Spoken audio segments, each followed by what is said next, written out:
Behaviourism, constructivism and social constructivism. What is behaviourism? Kuhn 1983 says learning is a relatively permanent change in behaviour due to past experience.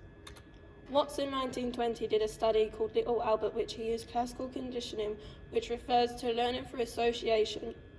Watson paired a white rat with a loud noise, which conditioned little Albert into being afraid of fluffy objects because of hearing the loud noise when seeing fluffy objects. Pavlov 1927 also used classical conditioning. Pavlov associated a bell with feeding time for the dog, and therefore, whenever the dog heard the bell, he would salivate for food, even when the food was not shown. However, over time, if Pavlov did not present food with the bell, the dog's reaction to salivate would become extinct.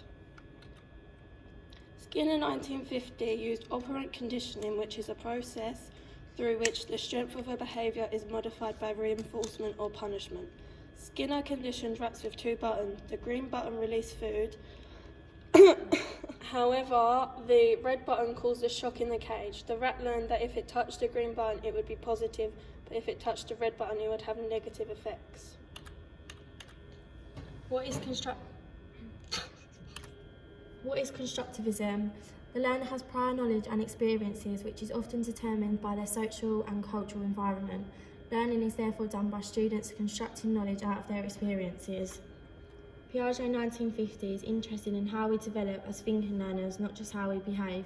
Constructivism is the idea that human brains are like filing cabinets.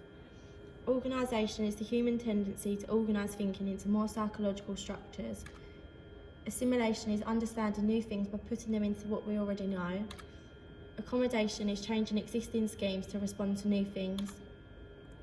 Disequilibrium is a state of uncomfort because new knowledge does not fit into an existing scheme. Equilibration means everything is at balance due to creating new schemes to fit in extra information. What is social constructivism? The importance of culture and context in understanding what occurs in society and constructing knowledge based on this understanding. Vygotsky, 1934, had the idea that learning is in a zone of proximal development. We look at what the learner can do unaided, what they can do with guidance, and what they cannot do as a whole. Bruner, 1966, built on Vygotsky's work. He looked at different stages of how children learn. The inactive stage is the use of objects to assist learning. Iconic stage uses patterns, and the symbolic stage is the use of numbers.